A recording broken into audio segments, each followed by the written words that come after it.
What's good, y'all? This is CTG Sports Talk, where we talk about sports the green way. That's my last name. Don't wear it out. Today we'll be discussing the App State Mountaineers out of the Sun Belt Conference. The Mountaineers finished last year with a 9-4 record, and head coach Scott Satterfield hopes to improve off of that this year.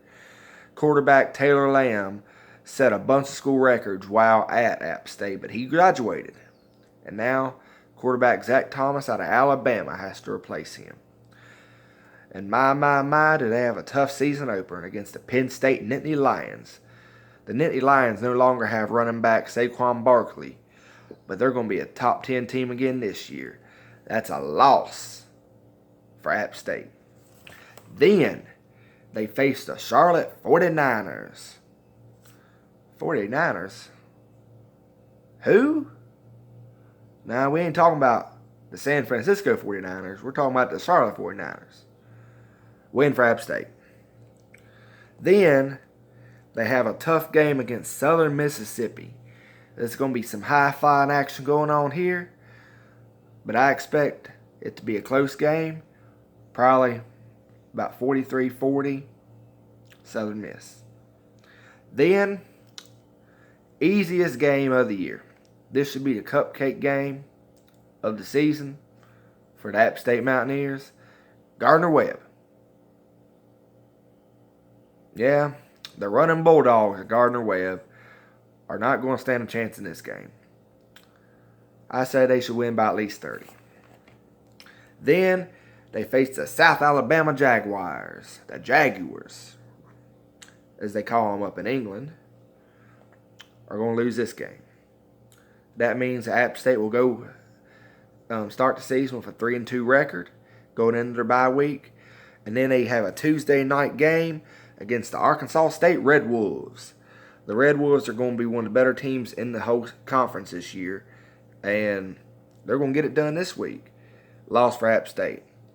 Then they face the Louisiana Raging Cajuns. The Raging Cajuns, well, they have a new head coach this year. And honestly, I don't know how they're going to do this year. I actually might discuss them in our next video. I haven't decided yet, but yeah, loss for UOL. Win for App State. Then they faced the Georgia Southern University Eagles. Georgia Southern in that option attack is always going to be tough, but the defense and the talent for App State is going to overwhelm them. Win for App State. Then they faced the Coastal Carolina Chanticleers. The Chanticleers are, I think, in their third season of FBS, and they haven't really done nothing to impress so far. And I don't think they impressed this game either. Loss for the Chanticleers. Then they faced who I think is going to be the worst team in the whole conference, the Texas State Bobcats.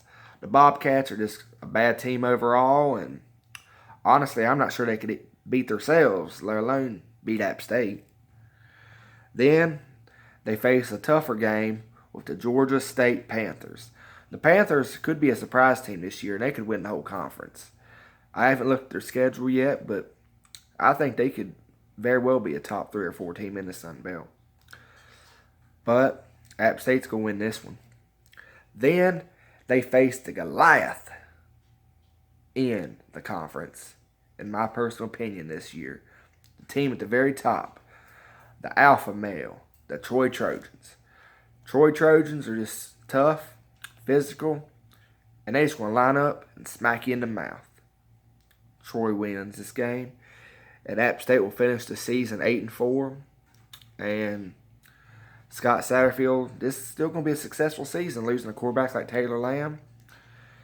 I mean, 8-4 is a good record. They'll get a good bowl game, and who knows? They might finish 9-4 like last year. But don't forget to hit that like button, subscribe.